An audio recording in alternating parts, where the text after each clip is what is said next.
Hola, bienvenidos y bienvenidas a este nuevo capítulo de mi programa de criminología de YouTube. Mi nombre es Victoria Pascual, soy criminóloga y hoy quiero hablaros sobre la educación de género. Voy a darle una perspectiva desde el punto de vista criminológico porque es muy importante a la hora de prevenir futuras desigualdades de género e incluso la violencia y el maltrato de género. Siendo así, me gustaría presentaros qué es lo que voy a explicar hoy. Lo primero de todo, pues es saber qué es la igualdad de género, qué entendemos por igualdad de género. Después veremos qué es lo que se entiende por educación en igualdad de género. Y por último, me gustaría comentaros por qué es importante educar en igualdad de género. Comenzamos con algo muy sencillo y que me vais a oír decir en más de una ocasión durante esta pequeña píldora, y es que la igualdad de género no es más ni menos que tener las mismas oportunidades, es decir, que los hombres y las mujeres tengan las mismas oportunidades. Pero, ¿en qué sentido? En el sentido de igualdad de oportunidades a cualquier nivel, en cualquier situación de la vida de las personas. Es decir, si lo queremos definir de una forma un poco más académica, podemos ver que se entendería la igualdad de género como una situación en la que hombres y mujeres tienen las mismas posibilidades y oportunidades en la vida de acceder a experiencias, y aquí hablamos de experiencias de todo tipo, de recursos y bienes valiosos desde el punto de vista social. El objetivo, por lo tanto, es conseguir que unos y otros, es decir, que los hombres y las mujeres perdón, tengan las mismas oportunidades en sus vidas. Me gustaría situar en qué punto nos encontramos en los últimos años en la desigualdad en España. Son cifras de los últimos años y que me parece que pueden sentar la base para seguir explicando la necesidad de rebajar esta desigualdad a través de la educación en igualdad de género. Me voy a bajar a la tercera línea. Dice que las mujeres que superan el acceso a la universidad en España son casi el 60% frente a los hombres, que ronda, por lo tanto, el 40%. Además, en cuanto a los resultados, ellas obtienen mejores resultados con una cifra del 82% frente al 72% de los buenos resultados de los hombres. Al leer estas cifras o al conocerlas, podemos pensar que las mujeres tienen acceso profesional o que tienen un acceso profesional más elevado, que sus sueldos son más elevados porque tienen una mayor preparación y que sus puestos también son de mayor categoría por esta misma razón. Sin embargo, si nos vamos a otras cifras, vemos que el salario medio anual de una mujer es un 22% más bajo que el de un hombre. Además, vemos que ellas no buscan empleo por cuidado de los hijos en un 35% y ellos solo en un 9%. Es decir, que a la hora de tener una familia y de tener personas vulnerables o dependientes a su cargo, son ellas las que renuncian a la búsqueda de empleo y a desarrollar una carrera profesional y, por lo tanto, tener acceso a un sueldo, ya no digo mejor, sino a un sueldo que da libertad económica, pues son ellas las que realizan esta decisión, las que toman esta decisión de no buscar empleo mayoritariamente, frente a un porcentaje más pequeño de hombres. Y esto se ve también muy claramente en el número de las reducciones de jornada que se piden actualmente en España. De cada 100 reducciones de jornada que se piden en España por cuidado de personas a su cargo, que pueden ser hijos o pueden ser personas mayores o personas dependientes, 95 de esas personas son mujeres y 5 son hombres. Es decir, el 95% de las reducciones de jornada que se solicitan o que se han solicitado en los últimos años en España han sido solicitadas por mujeres. Estas cifras ya empiezan un poco a explicar por qué el salario medio es un 22% más bajo de hombres que mujeres, aunque las titulaciones superiores tengan un porcentaje más alto de representación femenina que masculina. Por último, me gustaría aportar un dato, que es el de las horas del tiempo libre, del tiempo de ocio y de descanso que se dedica al cuidado del hogar, a las, a todas estas actividades que tienen que ver con el mantenimiento y cuidado de una casa y de la vida de una familia, pues las horas que se emplean de media por parte de las mujeres es 20 horas semanales frente a las 11 horas de media que dedican los hombres. ¿Y qué podemos hacer? ¿Qué áreas debemos mejorar para obtener una igualdad real de género? Tenemos 3 grandes áreas que son el empleo, la familia y las tareas domésticas, como podéis ver alrededor de los pequeños espacios en los que especifico un poco más ¿dónde tenemos que mejorar? Pues tenemos que mejorar dentro de tareas domésticas y familia. Encontraríamos el área de cuidados, que lo acabamos de comentar, esos cuidados a las personas más vulnerables y que están dependiendo de adultos responsables, pues hay que mejorar esa igualdad, que sea bueno, pues algo equitativo esta responsabilidad de los cuidados entre hombres y mujeres. Dentro de la familia tenemos también el rol de pareja. Hay que mejorar esa distinción no solo de las tareas domésticas, sino también de las actividades fuera de casa que puede haber y que todavía existe en determinadas parejas. Esto me lleva a la seguridad, porque la víctima mayoritariamente de los delitos, sobre todo de delitos violentos y contra la persona, pues la gran mayoría de víctimas son también mujeres, es decir, tenemos que ganar en la seguridad, y no solo porque nosotras estemos más seguras porque tomamos más precauciones, sino también porque hay que educar a los hombres para que no delincan contra las mujeres. Tenemos ya en un plano más individual en la facultad reproductiva, hay que mejorar también en derechos y en conocimiento de nuestro propio cuerpo y de nuestras posibilidades como mujeres y hacerlos respetar. Los comportamientos, que tenemos aquí una distinción entre rol de género y estereotipo. El rol de género estaríamos hablando de los comportamientos que tenemos hombres y mujeres y que son expectativas que se crean sobre estos comportamientos si hemos nacido con un sexo o con otro. Ahí también hay que eliminar barreras. Y también en los estereotipos, que son ideas preconcebidas que se tienen también dependiendo de si hemos nacido siendo hombres o mujeres. Pasamos a este segundo bloque para ver más específicamente qué es la educación de género. La educación en nuestras sociedades tiene 2 grandes localizaciones. Uno de ellos es la familia, nos educan en familia, sobre todo en etapas más tempranas, pero siempre que hay esa convivencia hasta que los hijos se emancipan, seguimos siendo los padres y las madres detentores de la educación. Y el centro educativo, entendido desde una etapa también muy temprana, las guarderías y hasta etapas superiores, como puede ser la formación profesional o la educación universitaria. La educación en igualdad de género en la familia sería pues, aquella que reconoce las capacidades de cada niño o de cada niña o de cada joven independientemente de su sexo. De esta forma se promueve la igualdad de oportunidades. ¿Qué significa esto? Que no vamos a educar a los niños y a las niñas dependiendo de si han nacido niño o si han nacido niña, sino dependiendo de cuáles son sus habilidades, de cuáles son sus gustos, de cuáles son esas actividades que los niños o las niñas quieren desarrollar independientemente de si son de un sexo o de otro. Porque ¿cómo nos educan? Pues a las mujeres y a los hombres nos educan de forma distinta en muchas ocasiones. Y no depende de las habilidades, no depende de si la niña tiene más fuerza o tiene menos fuerza, si por ejemplo quiere a lo mejor hacer una actividad de escalada, sino que se le aparta por el mero hecho de ser mujer, exactamente igual que al hombre, a los niños también se les puede apartar de determinadas actividades que pueden ser consideradas de una forma preconcebida más aptas para mujeres, como puede ser, por ejemplo, el canto, el baile o la actuación. La socialización diferencial entre mujeres y hombres implica la consideración social de que niños y niñas son por naturaleza diferentes y están llamados a desempeñar papeles distintos en la vida adulta. Esto es un poco lo que acabo de explicar.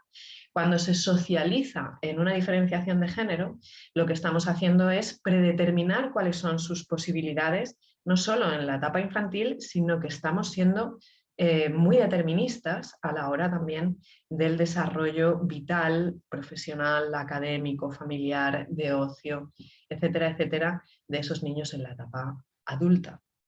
Por eso, el primer paso dentro de la familia para educar en igualdad es vivir en igualdad. ¿Y esto qué significa? Pues significa que los niños aprenden de una forma y los niños y las niñas aprenden de una forma mimética y lo que hacen es imitar, por medio de la imitación, imitan lo que ven para conseguir aprendizaje, con lo cual no solo es suficiente realizar o tener aprendida esa necesidad para educar en igualdad, sino que nosotros mismos, los progenitores, debemos actuar, vivir en igualdad para que los niños y las niñas que están a nuestro cargo puedan ver que efectivamente la realidad no tiene desigualdades de género. Por ejemplo, podemos hacer un reparto equitativo de las tareas domésticas. Un niño que no ve nunca a una figura paterna planchar, lavar la ropa, etcétera, no se va a sentir identificado con esas actividades.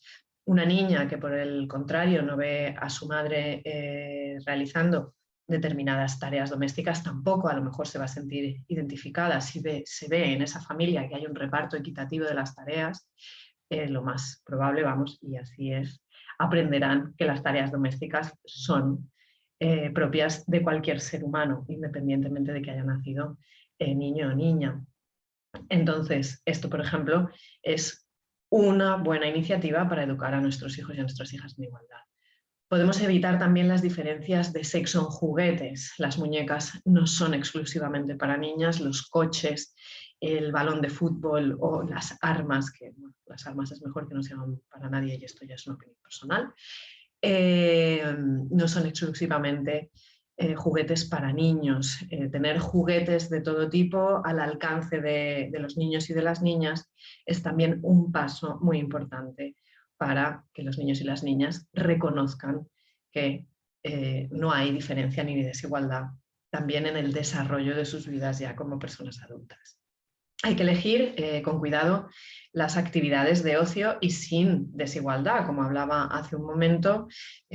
Bueno, pues no hay deportes para niñas y deportes para niños, no hay actividades para niñas o de ocio o actividades para niños, sino que tenemos que pensar cuáles son las habilidades y cuáles son los gustos y preferencias de los niños y niñas que tenemos a nuestro cargo y no impedirles el acceso a determinadas actividades porque consideremos o se considere todavía socialmente que tienen un perfil de género. Y por último, es muy importante educar a nuestros hijos y a nuestras hijas en sexualidad para que tengan información sana y para que tengan información adecuada a su edad y también en igualdad de género desde también sus progenitores y no solo desde sus centros educativos.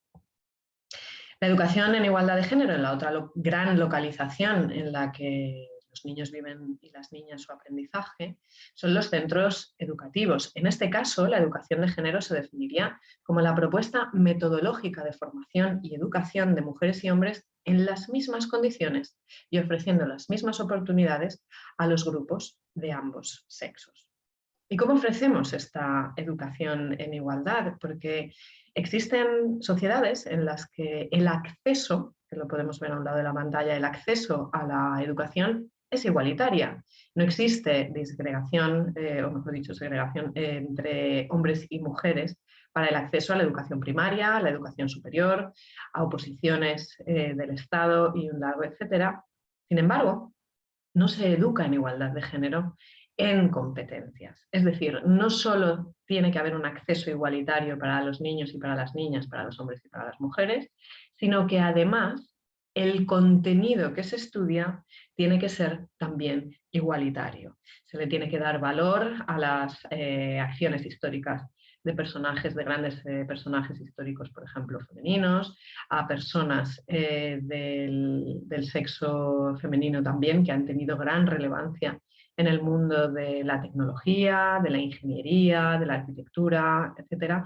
Los niños y las niñas deben ver referentes de ambos sexos y de ambos géneros o sea, quiero decir de ambos sexos, y no solo eso, sino también en competencias. Existen sociedades en las que el acceso es, bueno, y tenemos en nuestro país en el que el acceso es efectivamente libre e igualitario, pero luego tenemos separados a los niños de las niñas, por ejemplo, en las clases, y se les enseñan a lo mejor distintas perspectivas a los niños y a las niñas del contenido del aprendizaje, o incluso se les enseñan distintas competencias, como por ejemplo el acceso a determinados deportes solo para chicas o a determinados deportes solo para chicos.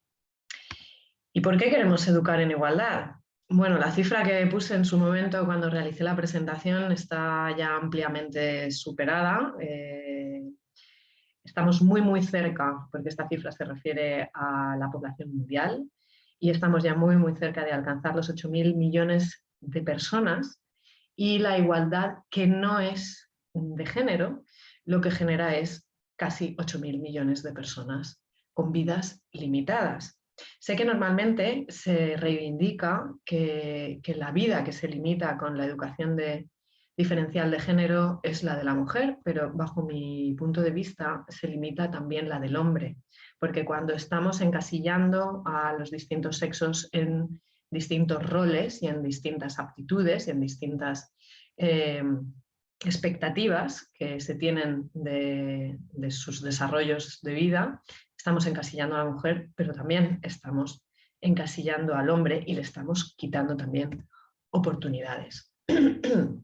Por último, y perdonad, me gustaría, en esta explicación de por qué es positivo educar en igualdad de género, ya no solo para brindar oportunidades de género, o sea, oportunidades, perdón, vitales, de experiencias vitales y de realidades vitales a hombres y a mujeres, sino porque además los datos nos dicen que una igualdad, por ejemplo, de género dentro de un ambiente profesional mejora el ambiente laboral. Y bueno, hay estudios que nos dicen que después de analizar distintos grupos profesionales en los que encontramos paridad de género y en las que no encontramos paridad, el crecimiento económico era mejor y mayor en aquellos en los que había paridad. El desempeño organizacional, también era mejor, y había una mayor retención de la fuerza laboral. Esto significa que las personas se quedaban más tiempo en un mismo trabajo, en una misma empresa. La educación en igualdad también genera hombres más sanos en aquellos países en los que la igualdad de género es más real y está más conseguida. Los hombres, aquellos hombres que participan en las tareas del hogar y en la educación de sus hijos y en el cuidado de sus mayores y de sus personas dependientes, tienen menores índices de depresión y tienen un menor consumo de alcohol y otros tóxicos. Existe, por supuesto, menos violencia de género. El índice de violencia de género, lógicamente, desciende. Esto es curioso, el dato que voy a aportar ahora, perdonad, es el del descenso de los índices del suicidio. En el mundo, en general, la tasa de suicidio es mayor entre los hombres que entre las mujeres. Y los datos lo que nos dicen es que en una sociedad con unos índices de igualdad entre géneros mayor, este índice de suicidios desciende, y sobre todo en los hombres, que son más propensos a cometer el suicidio. Por supuesto, hay beneficios para los hijos y para las hijas, que tienen un desarrollo vital más rico en experiencias y con mejor autoestima, tienen una autoestima que les permite emprender más y mejores experiencias vitales, y que además, bueno, claro, por lo tanto, pues son más felices, lo cual también conlleva mejores resultados escolares, mayor y mejor socialización y menos diagnósticos de síndrome de déficit de atención, etc. También, por supuesto, las mujeres son más felices. Una sociedad en la que la igualdad de oportunidades es más efectiva, pues tiene mujeres con menos nivel de frustración, con menos depresiones, con menos uso de medicamentos, tienen bueno, pues un índice mayor también de sanidad, en el sentido de que sufren menos enfermedades y por lo tanto toman menos medicamentos.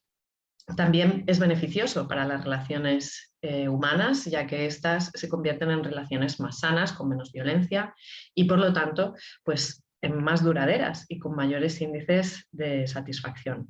Y a nivel global, y me refiero a nivel social de grandes sociedades, aquellas sociedades que tienen una mayor igualdad de género, tienen un mejor resultado económico y un mejor crecimiento económico.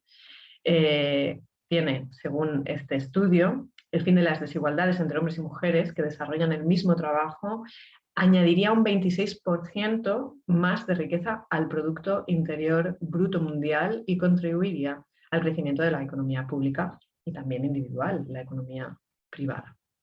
Y por último, en términos generales, una mayor felicidad y un mayor bienestar por todos estos puntos que hemos hablado antes, pues esta igualdad de oportunidades que genera un mayor crecimiento económico, que genera mayor satisfacción en las relaciones humanas y relaciones humanas más duraderas, que genera personas más sanas, más equilibradas, con menos depresión, con menos enfermedades, por supuesto, pues genera sociedades más felices y con un estado del bienestar más alto.